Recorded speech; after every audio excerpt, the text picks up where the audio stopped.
On October 18, 1888, the Board of Trustees of the Protestant Episcopal Diocese of New York approved plans for what would become the largest Gothic cathedral in the world. The Cathedral Church of St. John the Divine would measure 601 feet in length, rise to 320 feet at its central tower, and accommodate 10,000 worshippers beneath soaring stone vaulting. The architectural competition had concluded with a clear directive: build a structure that would rival the great medieval cathedrals of Europe, while establishing American ecclesiastical architecture as a force capable of matching any historical precedent. The master plan represented a convergence of architectural ambition and institutional confidence. The diocese possessed prime Manhattan real estate on Morningside Heights, a growing congregation, and access to America's expanding industrial wealth. The design team, led by George Louis Hines and Christopher Grant Lafarge, had created detailed specifications for every aspect of construction, from foundation depth to final tower completion. Their plans assumed a construction timeline of approximately 50 years, consistent with historical cathedral projects, and projected costs that appeared manageable when distributed across this extended period. Yet embedded within these plans was a fundamental contradiction between medieval construction financing models and the realities of modern institutional governance. Medieval cathedrals had been built under feudal systems where bishops wielded temporal power, controlled vast agricultural lands, and commanded labor through religious obligation.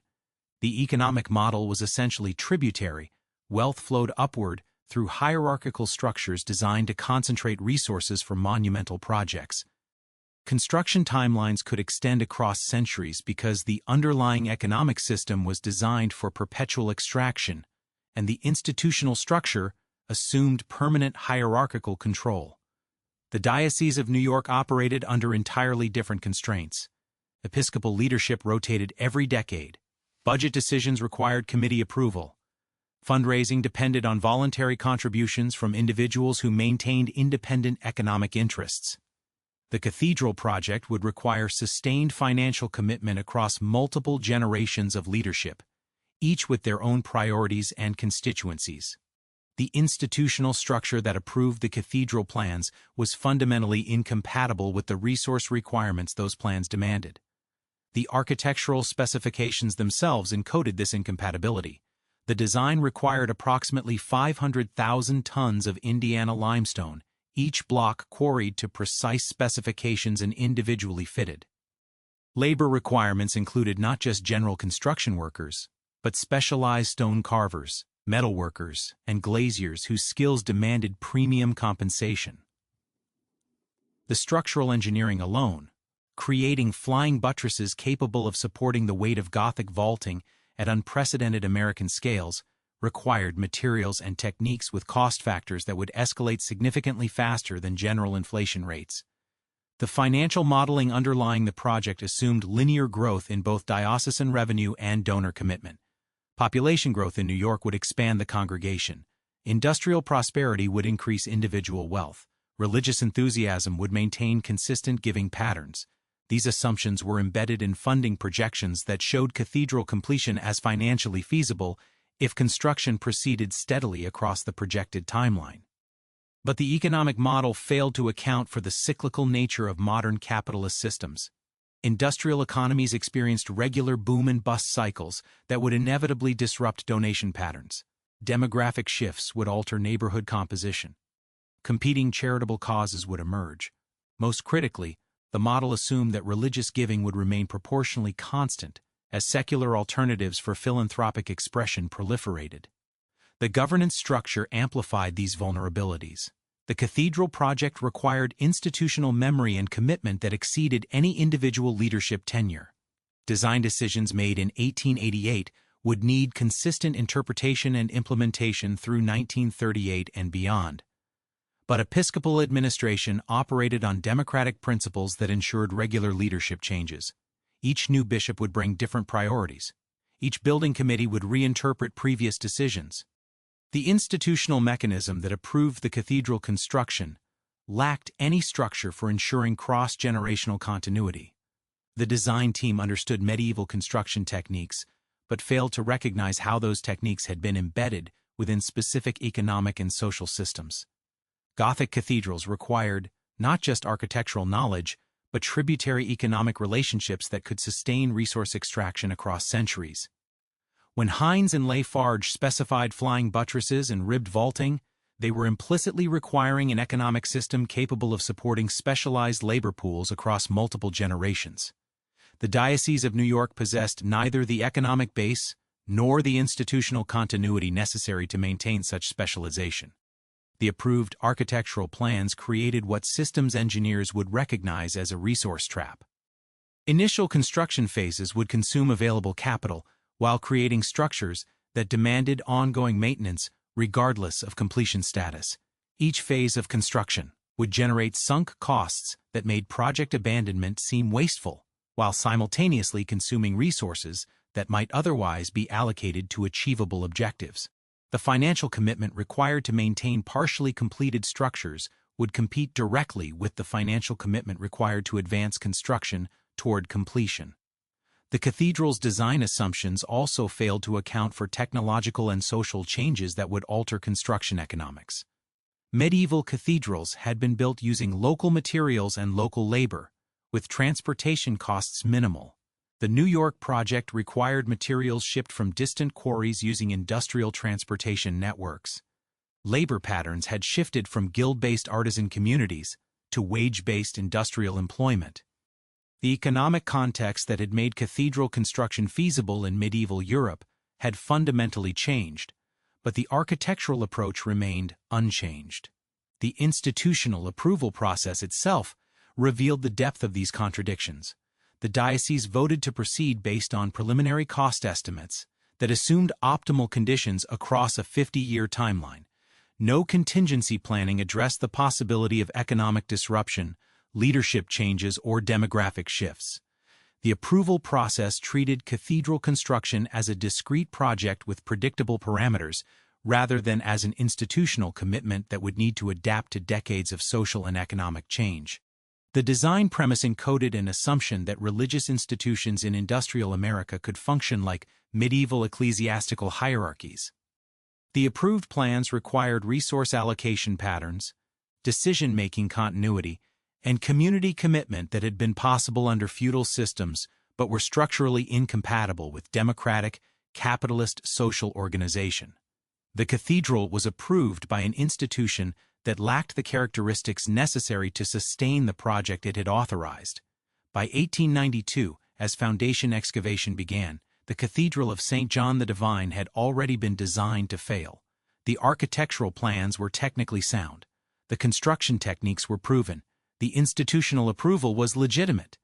But the system designed to execute these plans contained internal contradictions that would make completion impossible regardless of good intentions or technical competence. The cathedral would remain unfinished not because of external obstacles, but because the project had been conceived within an institutional framework that could not sustain the commitments the project required. The architectural plans approved in 1888 required institutional behaviors that the Episcopal Diocese of New York was structurally incapable of sustaining. While the design assumptions embedded mathematical impossibilities, the governance structure that would attempt to execute these plans contained latent organizational patterns that would amplify every financial and logistical challenge. The diocese operated according to democratic ecclesiastical principles that prioritized accountability and representation over the hierarchical authority that mega-scale construction projects demanded. The Episcopal Church's constitutional structure divided authority between bishops, standing committees, diocesan conventions, and parish vestries. This distribution of power had been designed to prevent the concentration of temporal authority that had characterized medieval ecclesiastical systems. But cathedral construction required exactly the kind of centralized decision-making that episcopal governance had been explicitly designed to prevent. Every major construction decision would require committee approval, convention ratification, and budgetary review by multiple independent bodies. The diocesan convention met annually to approve budgets, elect leadership, and establish policy priorities. Cathedral construction represented only one line item among competing demands for educational programs, missionary work, parish support, and administrative operations. Each annual budget cycle created an opportunity for cathedral funding to be reduced, redirected, or eliminated based on shifting priorities among lay delegates and clergy representatives. The institutional mechanism responsible for sustaining 50-year construction timelines was designed to reconsider all commitments on 12-month cycles.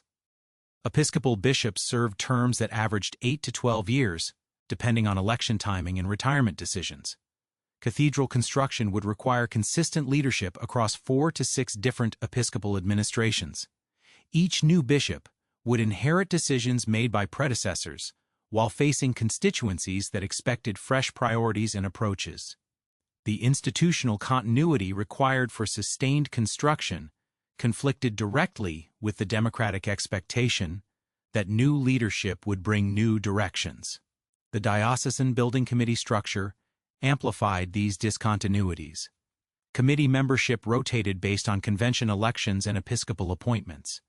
Architectural expertise varied widely among committee members, most of whom served based on general diocesan leadership rather than specific construction knowledge. Committee decisions about design modifications, contractor selection, and budget allocation were made by groups that lacked consistent membership, institutional memory, or specialized technical understanding. The financial oversight mechanisms created additional layers of discontinuity. Diocesan treasurers served terms that averaged 4 to 6 years. Investment committees reviewed cathedral endowment strategies based on contemporary financial conditions rather than long-term construction requirements. Annual audit procedures required justification for cathedral expenditures against current diocesan priorities, creating pressure to demonstrate immediate value rather than long-term progress toward completion. The cathedral project also operated within a complex web of competing institutional loyalties. Diocesan leadership maintained responsibilities to individual parishes, many of which required capital improvements, debt service, and program funding. Bishops faced pressure to demonstrate diocesan effectiveness through measurable outcomes, congregation growth, program expansion, financial stability. Cathedral construction produced visible progress only intermittently and required resource allocation that could otherwise address immediate parish needs. The fundraising structure revealed additional organizational contradictions. Major donor cultivation required personal relationships that bishops and senior clergy needed to maintain across years or decades. But episcopal leadership rotation meant that donor relationships established under one administration might not transfer effectively to the next. Donors who had committed to supporting a specific bishop's vision might reduce their commitment when leadership changed, particularly if new priorities emerged that conflicted with previous cathedral emphasis. The diocese also operated within broader episcopal church structures that created competing demands for attention and resources. National church initiatives, missionary programs, and educational institutions required diocesan financial support. Seminary funding, pension obligations, and national convention assessments represented non-discretionary budget items that reduced available cathedral funding. The cathedral project competed not only against diocesan priorities, but against church-wide commitments that diocesan leadership could not control. Professional staff continuity presented another latent organizational weakness. Cathedral construction required relationships with architects, contractors, and specialized craftsmen who needed to understand design intent across multiple construction phases. But diocesan administrative staff served at the pleasure of bishops and building committees. Staff changes could disrupt ongoing relationships with construction professionals, creating gaps in institutional knowledge about design decisions, contractor performance, and technical specifications. The relationship between the cathedral project and the Episcopal Church's theological priorities created additional organizational tensions. Episcopal theology emphasized social justice, community service, and pastoral care over monumental architecture. Critics within the diocese consistently argued that cathedral resources would achieve greater theological impact if redirected toward education, social programs, or missionary work. These critiques gained influence during economic downturns or social crises when monumental construction appeared inconsistent with Christian priorities. The cathedral site itself created unique administrative challenges that diocesan governance was poorly equipped to handle. Construction on Morningside Heights required coordination with New York City planning authorities, utility companies, and neighborhood groups. Diocesan leadership lacked experience managing complex urban development projects.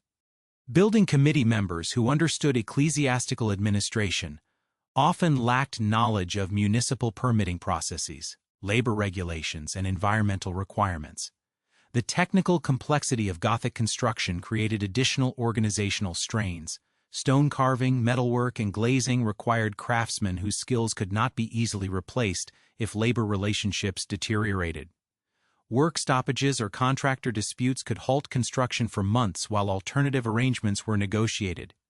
But diocesan leadership lacked expertise in construction management and often relied on architectural consultants whose primary loyalty was to design integrity rather than project completion. The fund management structure revealed how organizational patterns that appeared prudent in normal contexts became problematic for megaprojects. Diocesan finance committees appropriately insisted on competitive bidding, detailed cost justification, and regular financial reporting. But these oversight mechanisms created delays and administrative costs that accumulated significantly across 50-year timelines. Prudent financial management practices designed for annual budget cycles became obstacles when applied to multi-generational construction projects. The cathedral's relationship to diocesan property management created additional complications. The diocese owned multiple properties that required maintenance, development, or disposal. Cathedral construction competed with other property priorities for administrative attention and capital resources. Real estate decisions that might optimize short-term diocesan finances could conflict with long-term cathedral construction requirements. Episcopal church polity also created vulnerability to broader denominational conflicts.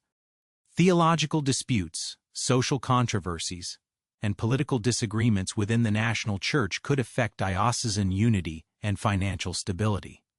Cathedral construction required institutional cohesion that could be disrupted by external ecclesiastical conflicts beyond diocesan control. The professional development expectations for episcopal leadership further complicated cathedral management. Bishops were expected to demonstrate competence in theological education, pastoral care, community relations, and institutional administration. Cathedral construction management represented an additional specialized skill set that few bishops possessed. Leadership appointments were made based on general episcopal qualifications rather than construction project management capabilities. The diocesan convention structure, designed to ensure democratic participation in church governance, created particular challenges for cathedral project management. Annual conventions included lay delegates from dozens of parishes, each representing local constituency interests that might conflict with cathedral priorities. Convention debates about cathedral funding occurred in public forums where project critics could influence broader diocesan opinion. Construction decisions that might be routine matters for professional project managers became political issues within diocesan democratic processes. The cathedral project also inherited the Episcopal Church's broader institutional patterns regarding financial management. Episcopal institutions traditionally operated on annual budget cycles with conservative reserve requirements. Megaprojects required financial strategies that committed future resources and accepted calculated risks across extended timelines. The institutional mindset that preserved episcopal financial stability was fundamentally incompatible with the resource allocation patterns that cathedral construction demanded. By 1892, as foundation construction began, the Cathedral of St. John the Divine was being executed by institutional structures designed for entirely different purposes. The governance patterns that ensured episcopal democratic accountability created decision-making fragmentation that mega-projects could not survive. The financial oversight mechanisms that protected diocesan fiscal responsibility created administrative delays that accumulated into major cost escalations. The leadership rotation systems that prevented ecclesiastical autocracy created continuity gaps that made sustained construction impossible. The latent organizational conditions were not design flaws in episcopal governance. They were features that serve the broader institutional mission effectively, but they were also features that made cathedral completion structurally impossible regardless of individual competence or commitment. The cathedral project required institutional behaviors that the Episcopal Church had been specifically designed to prevent. The human factors that would influence cathedral construction were not individual psychological characteristics, but systemic organizational patterns that shaped how decisions were made, resources were allocated, and priorities were established. The institutional framework that had approved cathedral construction was incapable of sustaining the commitments that construction required. The first systematic documentation of the gap between cathedral planning assumptions and construction reality emerged during the 1909 to 1911 budget reconciliation process. After 20 years of foundation work and initial structural construction, the Diocesan Building Committee commissioned a comprehensive cost analysis to project completion requirements. The resulting reports revealed that actual construction expenses had exceeded original projections by margins that made the approved architectural plans financially impossible to execute under any conceivable funding scenario. The original 1888 cost estimates had projected total construction expenses of approximately $2 million, distributed across the 50-year timeline. This figure had been based on prevailing construction costs, standard labor rates, and material prices that assumed economic stability across the projected construction period. The estimates included contingency allowances for normal cost escalation, but assumed that basic economic relationships between labor, materials, and construction services would remain proportionally constant.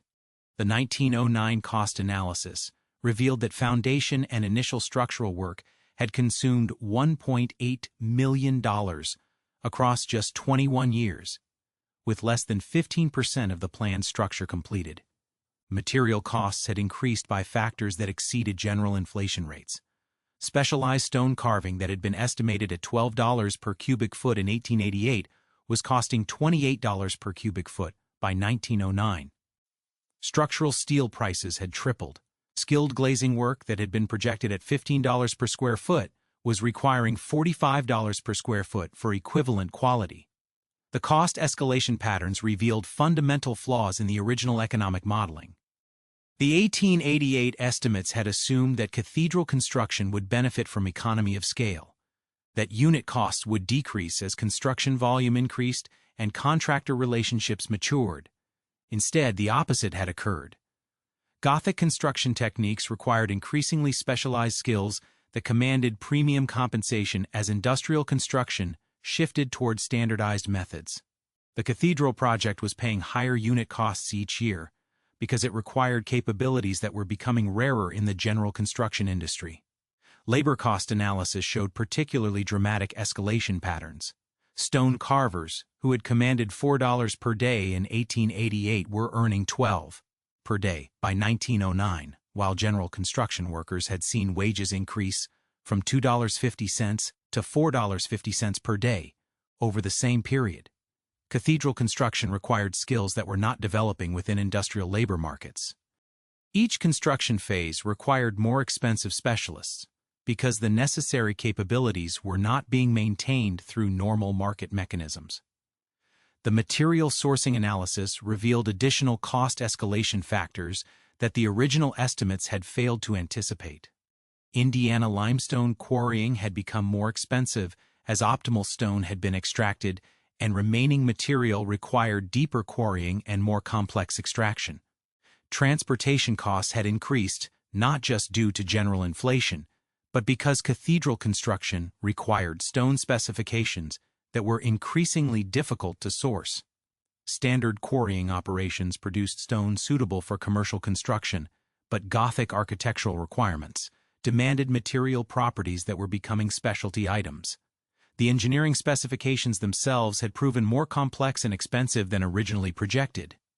Structural calculations for Gothic vaulting at American scales had required consultant expertise that exceeded original estimates.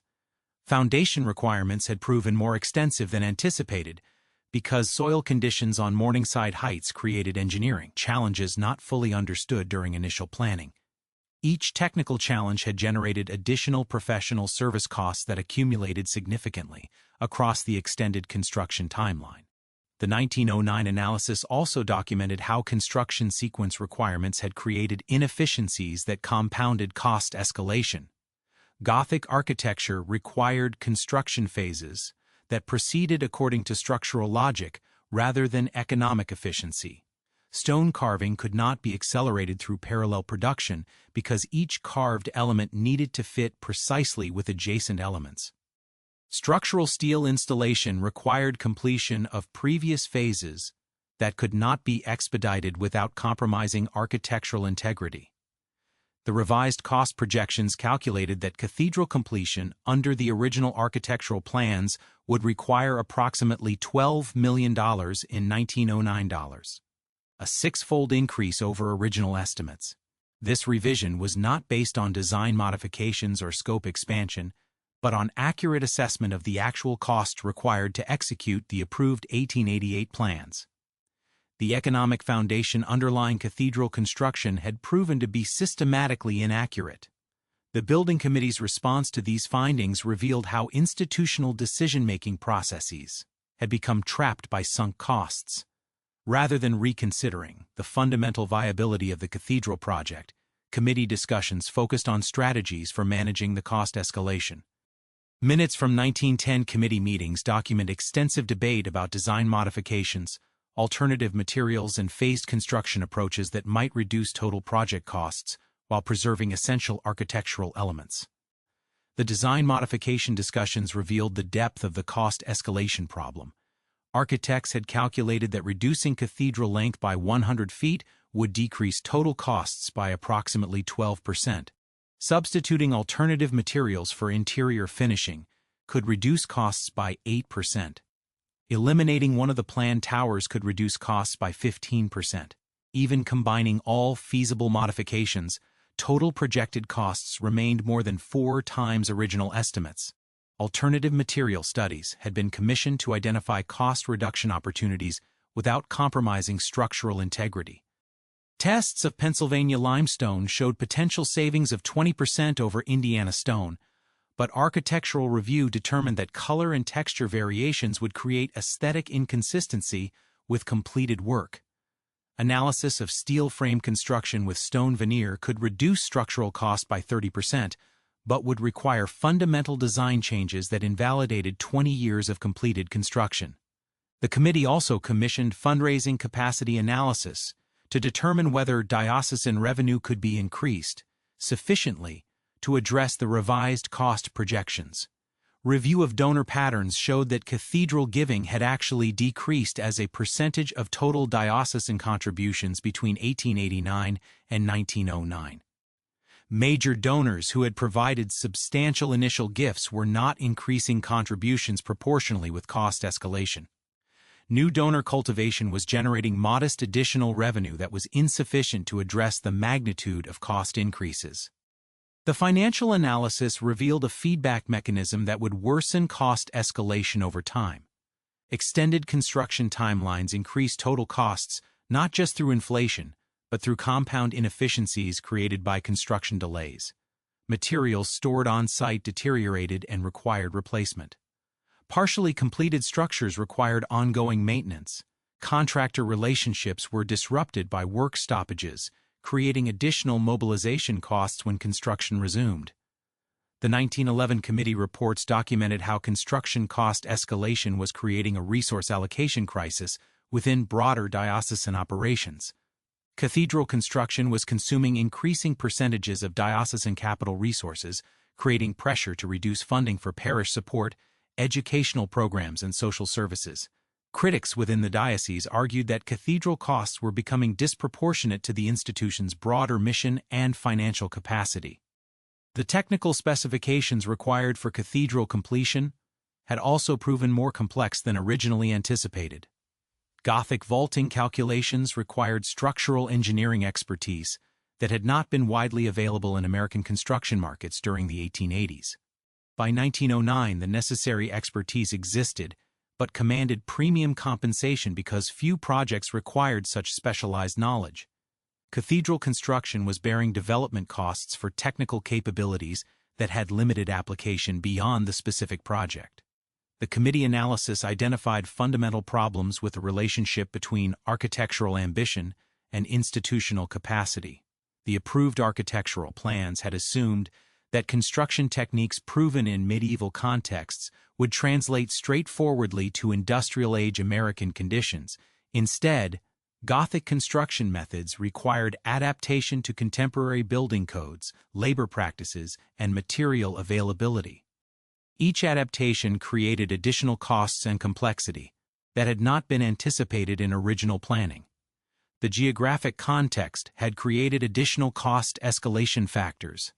Construction in Manhattan required coordination with municipal infrastructure that had not existed during medieval cathedral construction.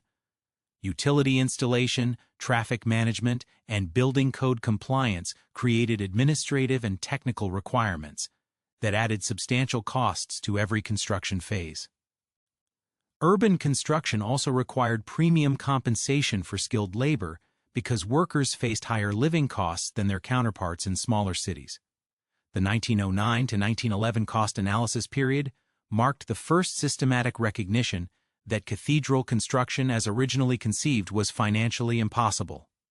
The institutional response, seeking design modifications and alternative funding strategies, demonstrated that diocesan leadership still assumed the fundamental project was viable if execution could be optimized.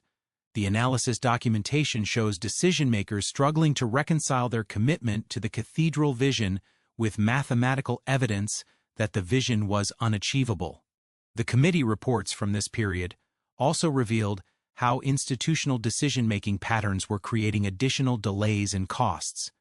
Every proposed modification required architectural review, committee approval, and convention ratification. The democratic processes that ensured appropriate oversight were adding months or years to design decisions that professional project managers could have implemented immediately. Governance mechanisms that protected against arbitrary decision-making were preventing the rapid adaptation that cost management required. The divergence between planning assumptions and operational reality was not limited to financial considerations.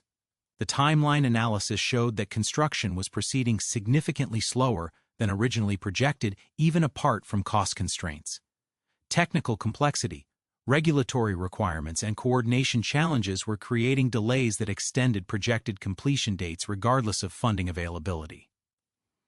By 1911, cathedral construction had consumed substantially more resources than originally projected while achieving substantially less progress than originally scheduled. The institutional framework that had approved the cathedral project was confronting systematic evidence that the project was fundamentally unviable as conceived. The cost escalation patterns, timeline delays, and technical complications were not temporary obstacles that better management could overcome, but structural characteristics of the relationship between cathedral construction requirements and institutional capacity. The Building Committee's 1911 final report recommended continuing construction on a revised timeline with modified specifications while acknowledging that completion under original architectural plans was no longer financially feasible. This recommendation represented institutional recognition that the cathedral project as originally approved had failed, while maintaining the fiction that some version of the project remained achievable. The 1909 to 1911 analysis period documented the transition from optimistic planning assumptions to systematic recognition of institutional inadequacy. The gap between cathedral requirements and diocesan capacity was not a temporary funding shortfall that could be addressed through better fundraising or more efficient management, but evidence of fundamental incompatibility between project demands and institutional capabilities. The recognition of fundamental cost viability problems during 1909 to 1911 created a construction management crisis that would demonstrate how partial completion of Gothic architecture generates irreversible resource commitments, unlike modern construction projects that can be suspended and resumed with minimal additional costs. Gothic cathedral construction created physical and financial obligations that accumulated regardless of work pace. The institutional response to cost escalation attempting to manage the project through intermittent construction phases would prove to accelerate rather than control the resource drain that was making completion impossible. The technical artifact that most clearly documented this failure mechanism was the series of construction work stoppage and resumption reports filed between 1915 and 1925. These reports, prepared by successive building committees and architectural consultants, provide systematic documentation of how Gothic construction physics created cost escalation feedback loops that conventional project management could not control. The reports show that partial cathedral structures behave fundamentally differently from other incomplete construction projects. The first major work stoppage occurred in 1916, when diocesan leadership suspended construction for 18 months to reassess financial strategy and explore design modifications. The decision was presented as prudent project management, pausing work to develop sustainable funding before proceeding. The resumption reports from 1918 revealed that construction suspension had increased total project costs rather than providing financial relief. Partially completed stone vaulting had been exposed to weather conditions that created structural stress requiring remediation before construction could resume. Gothic vaulting depends on precise compression relationships between stone elements. Thermal expansion and contraction cycles during the 18-month suspension had shifted stone positioning enough to require partial dismantling and reconstruction of completed vault sections. The remediation costs exceeded the savings achieved through construction suspension. The masonry analysis documented in the 1918 resumption report showed that Gothic stonework creates maintenance obligations that increase exponentially with incomplete construction. Medieval cathedrals had been designed for continuous construction that completed structural elements before exposing them to extended weather cycles. 20th century construction management practices that assumed work could be paused and resumed were incompatible with Gothic structural requirements. Mortar joint analysis revealed particularly problematic deterioration patterns. Gothic construction used lime-based mortars that required protection from freeze-thaw cycles during curing periods that could extend across multiple years. Stone elements installed during 1914 to 1915, but not completed through final structural integration, had experienced mortar degradation that compromised structural integrity. Repointing and mortar replacement added approximately $85,000 to resumption costs, expenses that would have been unnecessary under continuous construction. The metalwork deterioration documented during the 1918 inspection provided additional evidence that Gothic construction could not be managed through conventional suspension and resumption cycles. Structural ironwork that had been installed but not integrated into completed building envelope had experienced corrosion that required replacement rather than repair. Iron elements that would have lasted centuries within completed Gothic structures required replacement after less than 3 years of exposure during construction suspension. The construction sequence analysis revealed fundamental incompatibilities between Gothic architectural requirements and intermittent construction management. Gothic structures depend on integrated structural systems where each element provides support for adjacent elements. Partial completion left structural components without their intended support systems, creating stress concentrations that accelerated deterioration. Construction designed for mutual structural support became structurally unstable when only partially completed. The 1920 work stoppage, implemented during post-war economic uncertainty, generated even more dramatic cost escalation patterns. The 4-year suspension from 1920 to 1924 was intended to preserve financial resources during economic instability. The 1924 resumption assessment calculated that suspension costs had exceeded the total savings achieved through reduced construction activity. Foundation drainage systems that had been partially installed during 1918 to 1919 required complete replacement after the 1920 to 1924 suspension. Gothic foundations require continuous drainage management because the structural loads create pressure differentials that can cause water infiltration if drainage systems are not maintained. Suspended construction had allowed drainage deterioration that created foundation stability problems requiring extensive remedial engineering. The roofing analysis from 1924 documented how incomplete building envelope created compound maintenance obligations. Temporary roofing installed to protect incomplete interior work had failed during the suspension period, allowing water infiltration that damaged stone carving, metalwork, and foundation systems. The water damage repair costs exceeded the total amount saved through construction suspension, while also requiring additional protective measures for future construction phases. The skilled labor analysis revealed how construction suspension disrupted the specialized workforce relationships that Gothic construction required. Stone carvers, metalworkers, and glaziers who had developed familiarity with cathedral specifications during 1915 to 1920 had found alternative employment during the suspension periods. Reconstruction required training new craftsmen in techniques and standards that had been developed through years of cathedral-specific experience.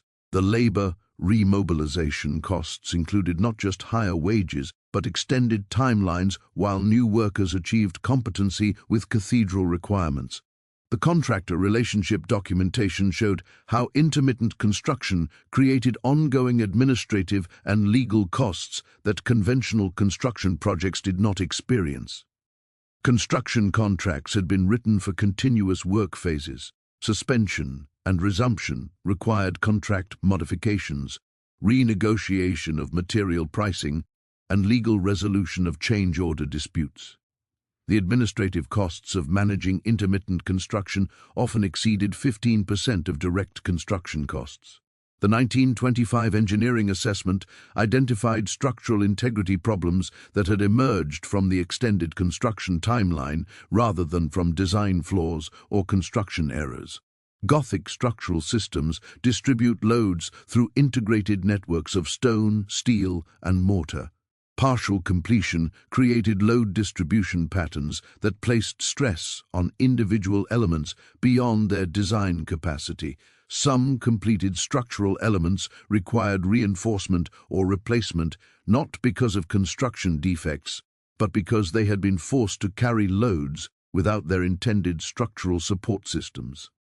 The material storage and deterioration reports documented how extended construction timelines created inventory management problems that conventional projects did not face. Carved stone elements that had been prepared during 1918 to 1920 but not installed during subsequent suspension had deteriorated beyond usability.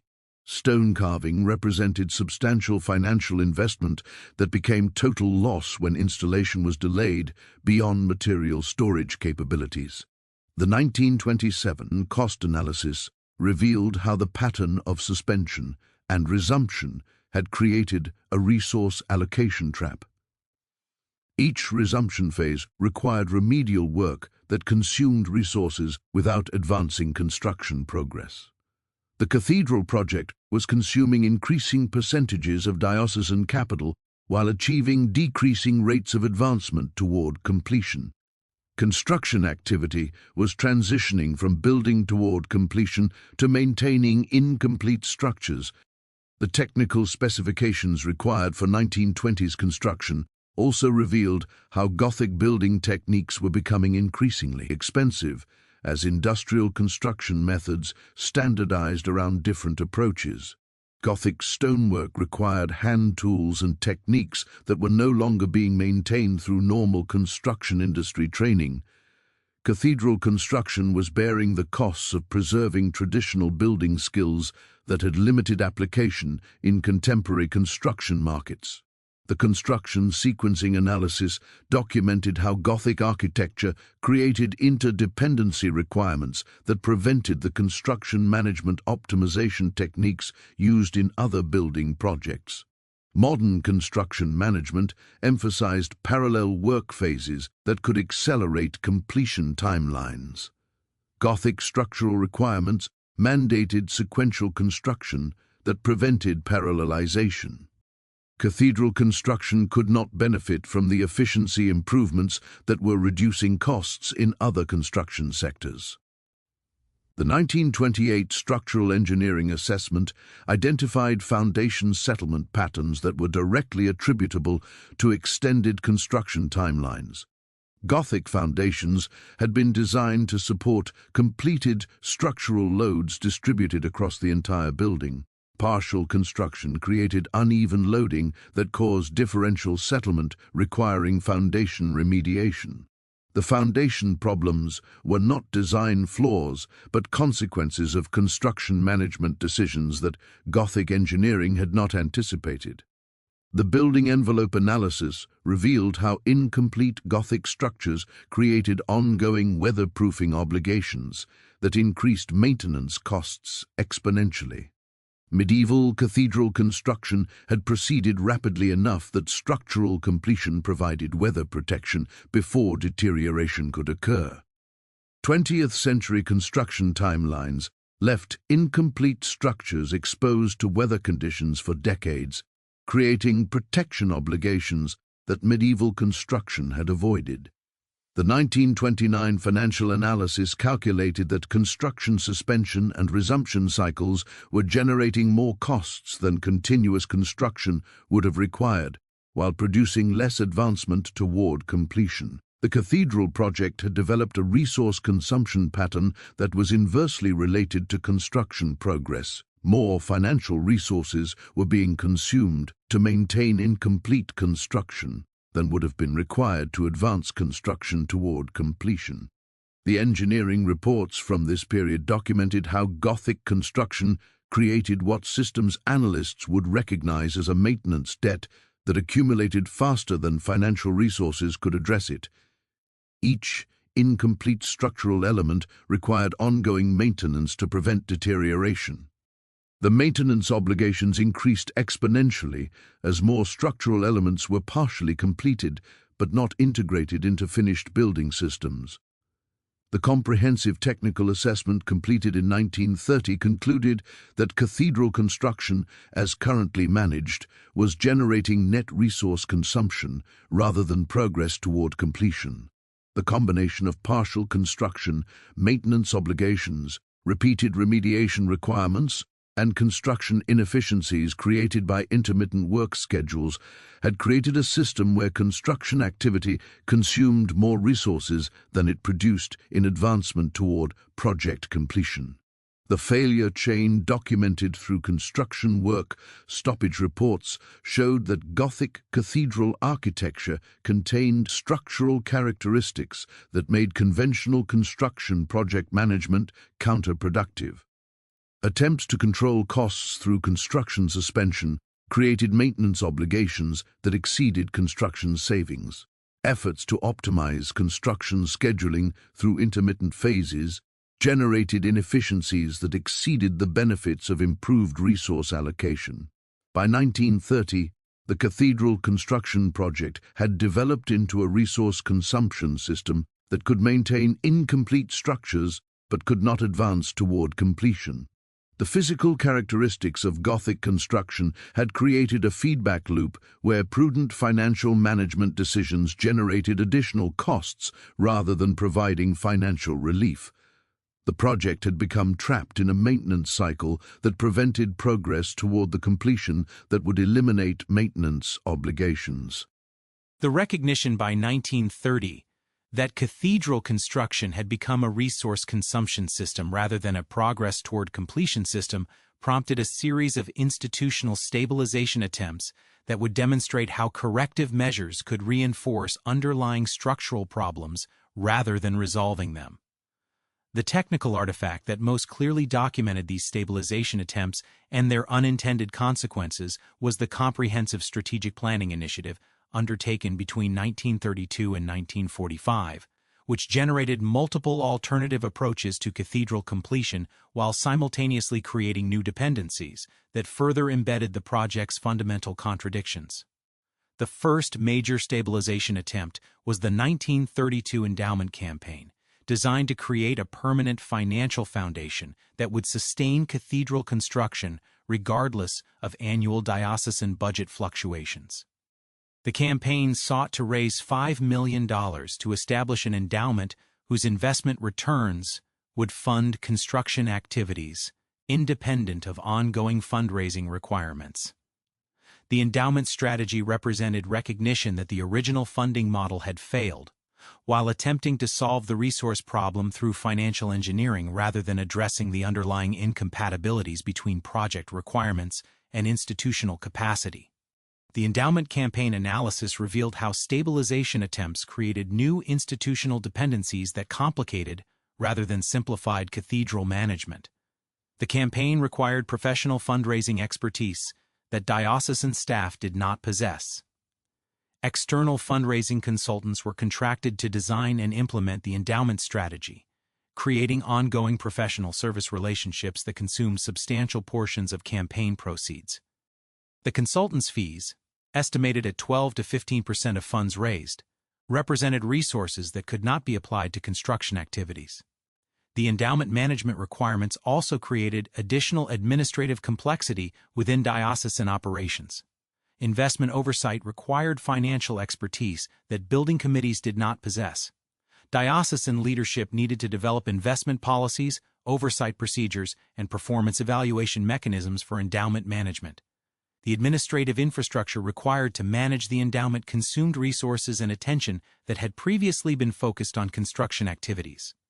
The 1932 to 1936 campaign period demonstrated how fundraising activities could compete with, rather than support, construction progress.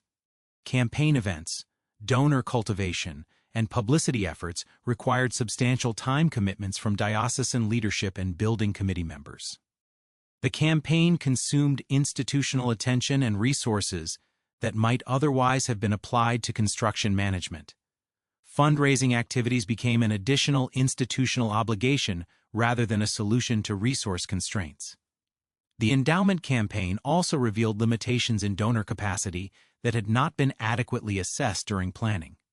The campaign targeted major donors who had supported initial cathedral construction during the 1890s and 1900s. Many of these donors had reduced their giving capacity due to economic changes, geographic relocation, or generational transitions. The donor base that had supported initial construction was not available to support endowment creation at the scale required for sustainable construction funding. The campaign results demonstrated systematic problems with the endowment strategy. After 4 years of intensive fundraising effort, the campaign had raised approximately $1.8 million toward the $5 million target. Investment analysis showed that the achieved endowment would generate annual income of approximately $75,000, insufficient to sustain construction activities that required $200,000 minus $300,000 annually for meaningful progress. The endowment strategy had consumed substantial resources while providing inadequate financial foundation for sustained construction. The second major stabilization attempt emerged from the 1938 Architectural Review Commission, established to evaluate design modifications that might reduce completion costs while preserving architectural integrity. The commission included architectural historians, structural engineers, and diocesan representatives tasked with identifying feasible approaches to cathedral completion under financial constraints that had proven more severe than original planning had anticipated. The Commission's technical analysis revealed fundamental problems with partial completion strategies. Attempts to reduce cathedral size by eliminating planned towers or shortening the nave required structural modifications that would compromise the integrity of completed work. Gothic structural systems distribute loads through integrated relationships between all architectural elements. Removing planned components would require reinforcement or replacement of completed structural work, generating costs that often exceeded the savings achieved through size reduction. The alternative material studies commissioned by the review board demonstrated how attempts to reduce costs through substitution created aesthetic and structural problems that generated additional expenses. Concrete construction could reduce material costs by approximately 30%. But concrete structures could not be integrated with completed stonework, without creating expansion joint problems and aesthetic inconsistency. Steel frame construction with stone veneer could reduce structural costs while maintaining visual consistency, but would require replacement of completed stone structural elements at costs exceeding the savings achieved through alternative construction methods. The Commission also evaluated simplified construction techniques that might reduce specialized labor requirements while achieving architectural goals. Analysis showed that simplified Gothic, using standardized rather than custom-carved elements, could reduce costs by approximately 25%. However, simplified techniques could not be applied to sections adjacent to completed custom work without creating aesthetic discontinuities that would compromise architectural integrity. The completed construction established quality standards that subsequent work needed to match, regardless of cost implications. The most significant finding of the Architectural Review Commission was that cathedral completion under any modified approach would still require resources substantially exceeding diocesan capacity. Even with maximum feasible cost reductions, cathedral completion would require approximately $6 to $8 million in 1940s dollars. The Commission's analysis confirmed that cost reduction strategies could not bridge the gap between project requirements and institutional resources. The third major stabilization attempt was the 1940 Community Partnership Initiative, designed to expand the resource base for cathedral completion through collaboration with other institutions. The initiative sought partnerships with Columbia University, Union Theological Seminary, and other Morningside Heights institutions that might benefit from cathedral completion while contributing financial or technical resources to construction activities. The partnership development process revealed additional institutional complications that had not been anticipated during strategic planning. Potential partner institutions maintained their own capital priorities that competed with cathedral support for limited resources. Columbia University's expansion plans required substantial capital investment that precluded significant cathedral contributions. Union Seminary faced its own financial challenges that prevented meaningful partnership participation. The institutions that might logically support cathedral completion lacked available resources for external commitments. The partnership initiative also created governance complications that added administrative complexity without generating proportional benefits. Partnership agreements required legal frameworks that defined decision-making authority, financial responsibility, and operational control. The negotiation and management of partnership relationships consumed substantial administrative resources while producing limited additional support for construction activities. The community partnership approach generated modest additional resources, approximately $150,000 over 5 years, while creating ongoing administrative obligations that consumed significant institutional attention. The partnerships required annual meetings, financial reporting, and coordination activities that represented ongoing costs rather than one-time investments. The partnership strategy created new institutional dependencies without substantially improving cathedral completion prospects. The fourth stabilization attempt was the 1942 Alternative Revenue Strategy, developed in response to wartime economic conditions that had reduced traditional donation patterns. The strategy included rental income from cathedral facilities, educational programming fees, tourism revenue, and special event hosting, designed to generate income streams independent of traditional religious giving. The alternative revenue analysis revealed how commercial activities could conflict with religious institutional mission while generating insufficient income to support construction costs. Facility rental generated approximately $12,000 annually, but required maintenance and administrative costs that consumed 60 to 70% of gross revenue. Educational programming produced modest income, while requiring staff time and facility allocation that competed with diocesan religious priorities. Tourism revenue development required marketing investments in visitor facility development that consumed substantial capital resources. The tourism infrastructure required to generate meaningful revenue represented additional construction costs that competed directly with cathedral completion activities. Tourism also created visitor management obligations that required ongoing staff attention and facility maintenance. The alternative revenue strategy generated annual income of approximately $25,000 minus $35,000, while requiring administrative infrastructure that consumed substantial resources and institutional attention. The revenue generation activities created additional institutional obligations rather than simplifying cathedral management. Commercial activities also generated constituency conflicts within the diocese, where critics argued that revenue generation compromised religious mission focus. The 1943 wartime construction suspension represented an involuntary stabilization period that provided additional data about the costs of construction interruption. Materials rationing and labor shortages made construction continuation impossible, regardless of financial resources. The 3-year suspension from 1943 to 1946 repeated the deterioration patterns documented during earlier suspensions, while adding new complications created by wartime conditions. Material deterioration during wartime suspension exceeded previous patterns because maintenance materials were also subject to rationing restrictions. Temporary protective measures could not be maintained adequately, creating accelerated damage to partially completed structures.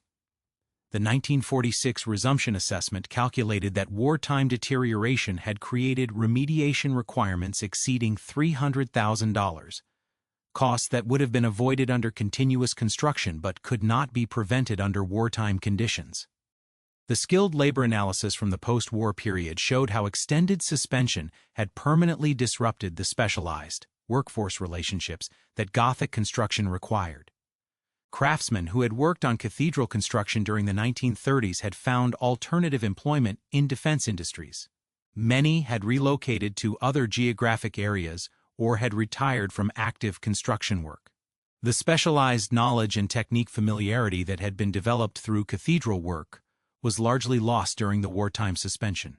Post-war construction resumption required essentially complete workforce development rather than resumption of existing contractor relationships. Training new craftsmen in Gothic techniques required extended timelines and substantial additional costs. The workforce disruption created by wartime suspension represented permanent loss of institutional knowledge and technical capability that could not be recovered through normal resumption procedures.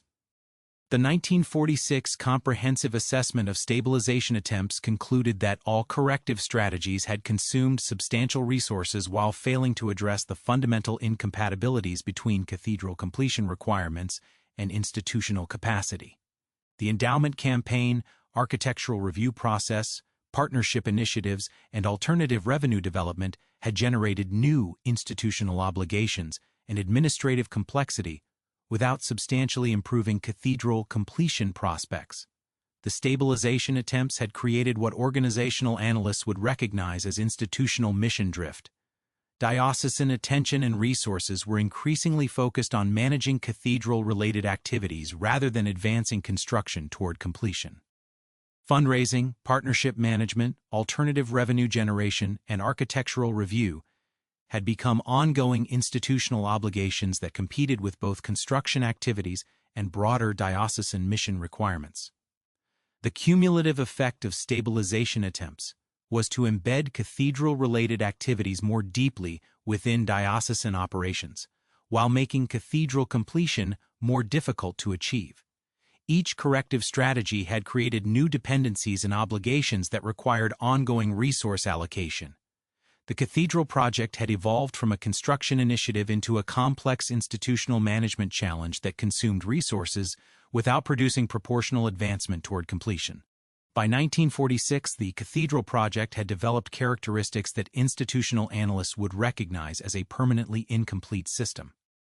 The project generated sufficient institutional momentum to sustain ongoing activities while lacking the resource capacity to achieve completion. Stabilization attempts had created administrative and financial infrastructure that justified continued cathedral activities without enabling construction progress toward the completion that would eliminate ongoing obligations. The institutional dynamics that had driven the Cathedral of St. John the Divine into permanent incompletion by 1946 would be systematically documented and analyzed through subsequent decades of organizational studies, architectural project management research, and institutional governance analysis. The technical artifact that most clearly revealed the systemic nature of the cathedral's failure was the Comprehensive Institutional Assessment commissioned in 1972 by the Episcopal Church's Committee on Architecture and the Arts, which analyzed not only the cathedral project itself, but also comparative cases of similar mega-scale religious construction projects across American denominations.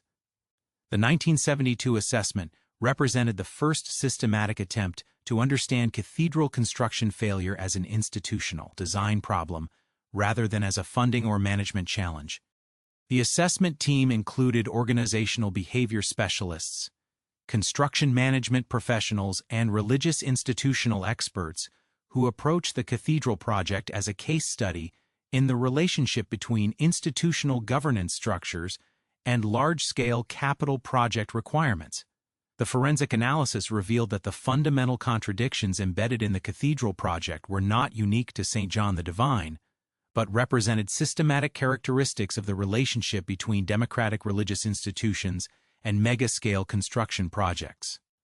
The assessment documented similar patterns of cost escalation, timeline extension, and ultimate incompletion across multiple American cathedral projects initiated during the same historical period. The comparative analysis included the Washington National Cathedral, St. Peter and Paul Cathedral in Washington, D.C., and the Cathedral of St. Philip in Atlanta, among others. Each project exhibited similar patterns: initial cost estimates that proved systematically inaccurate, construction timelines that extended far beyond original projections, and institutional governance patterns that created decision-making discontinuities incompatible with sustained mega-project management. The Washington National Cathedral, begun in 1907, required 83 years to complete and consumed resources, exceeding original estimates by margins comparable to St. John the Divine.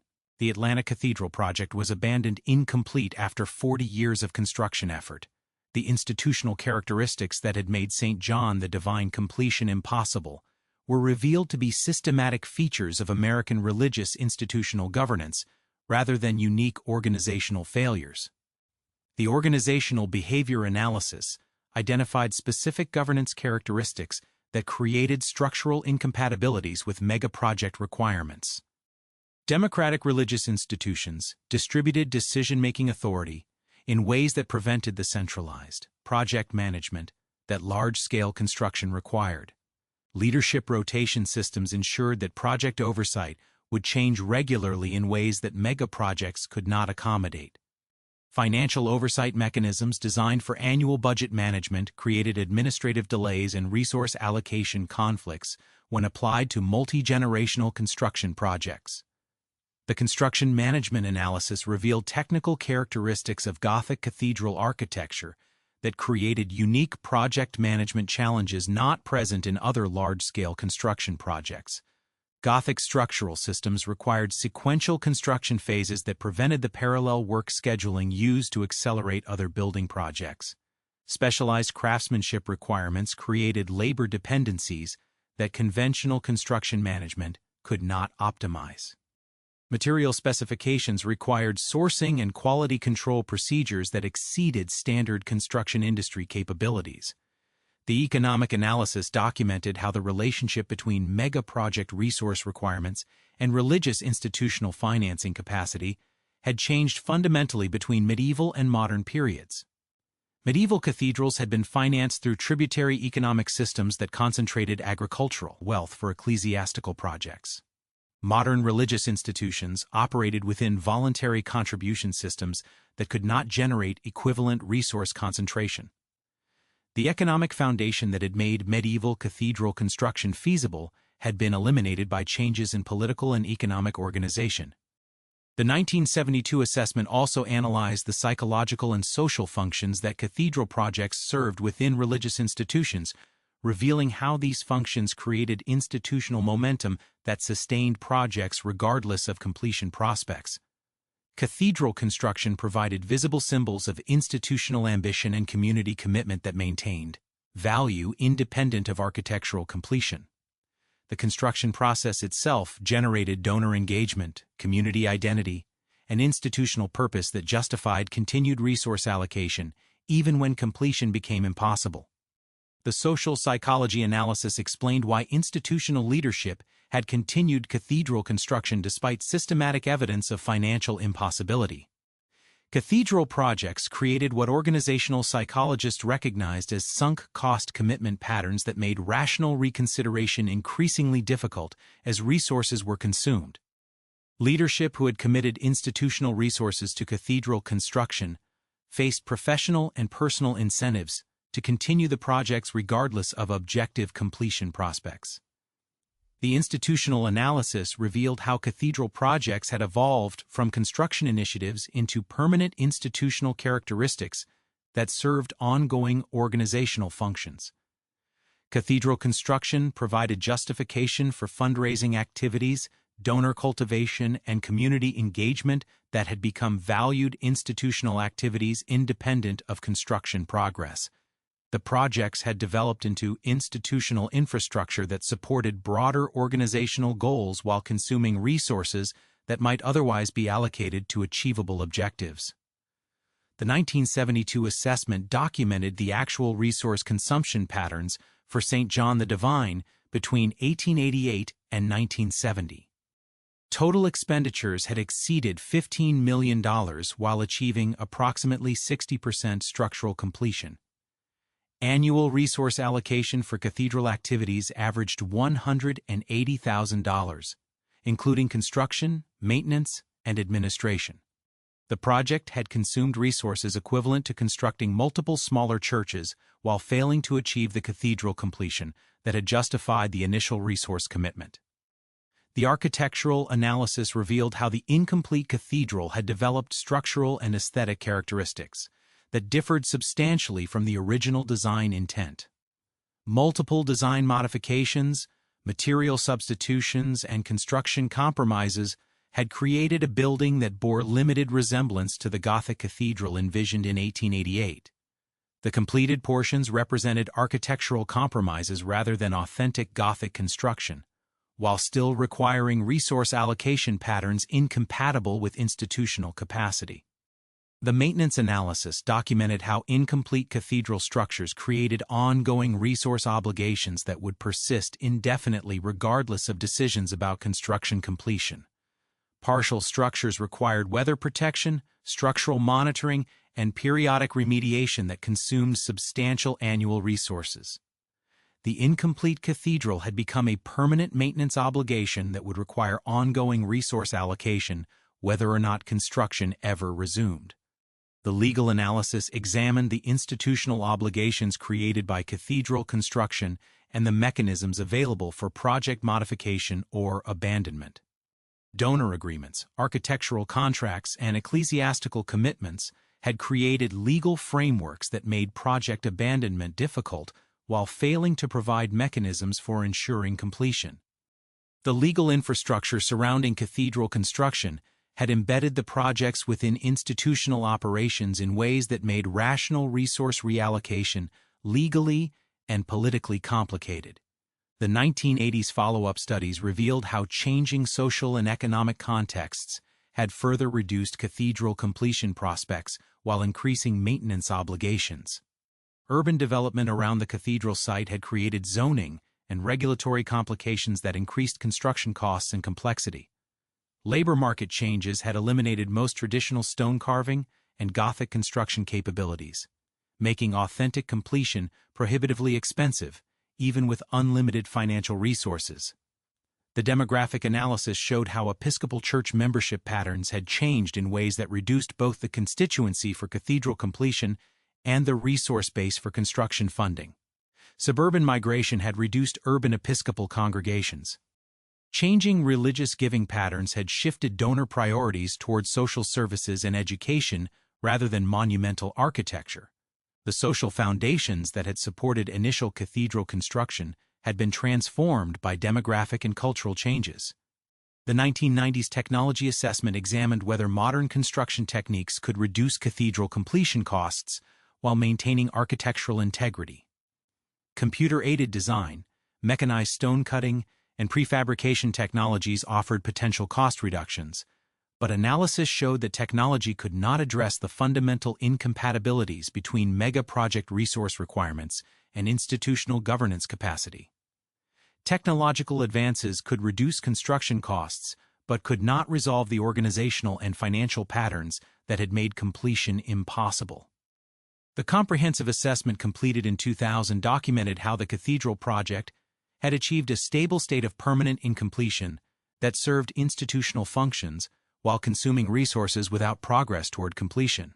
Annual resource allocation for cathedral activities provided employment for administrative staff, maintenance workers, and professional consultants. The project had created institutional infrastructure that justified its own continuation while lacking capacity to achieve the completion that would eliminate ongoing resource requirements. The institutional evolution analysis revealed how cathedral projects had transformed religious institutions in ways that extended far beyond construction activities. Cathedral management had required diocesan development of professional fundraising, project management, and property maintenance capabilities that served broader institutional purposes. The projects had created administrative infrastructure and professional expertise that enhanced institutional capacity while consuming resources that might otherwise support religious programming. The cultural impact analysis examined how incomplete cathedral projects had influenced American religious architecture and institutional planning. The systematic failure of cathedral construction had demonstrated the incompatibilities between medieval architectural forms and modern institutional governance, leading to architectural approaches that emphasized achievable scales and sustainable resource requirements. The cathedral failures had provided institutional learning that influenced subsequent religious construction planning. The 2010 final assessment synthesized 6 decades of institutional analysis to identify systematic lessons about mega-project institutional design. Religious institutions with democratic governance structures could not sustain the centralized decision-making that mega-projects required. Voluntary contribution financing could not generate the resource concentration that mega-scale construction demanded. Specialized architectural requirements that exceeded contemporary industry capabilities created cost escalation patterns that institutional budgeting could not accommodate.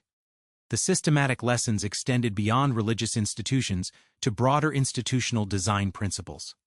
Democratic institutions could achieve complex objectives through approaches that distributed decision-making and resource requirements across multiple projects rather than concentrating them within single mega-initiatives. Institutional governance designed for accountability and representation created management patterns incompatible with mega-project execution requirements. The cathedral case study had demonstrated that institutional design problems could not be resolved through better management, improved fundraising, or technical optimization. Fundamental incompatibilities between institutional characteristics and project requirements created structural failures that individual competence or commitment could not overcome. The institution that approved cathedral construction lacked the characteristics necessary to sustain the commitments the project required. The forensic evidence revealed that the Cathedral of St. John the Divine remained incomplete not because of inadequate planning, insufficient funding, or poor management, but because completion was never institutionally possible under the governance and financing structures that had been chosen. The building stands as a permanent monument to the systematic incompatibilities between democratic institutional governance and mega-scale construction project requirements. The cathedral's incomplete state represented the stable equilibrium of a system designed with contradictory objectives. The institutional framework that valued democratic accountability, financial responsibility, and mission flexibility could not sustain the authoritarian decision-making, concentrated resource allocation, and single-purpose focus that cathedral completion required. The physical incompletion accurately reflected the institutional contradictions embedded in the project design. The systemic lessons documented through decades of analysis confirmed that the cathedral project had failed not despite good intentions and technical competence, but because of fundamental design flaws that made success impossible regardless of individual effort or institutional commitment. The project demonstrated how systems could function exactly as designed while ensuring their own perpetual incompletion.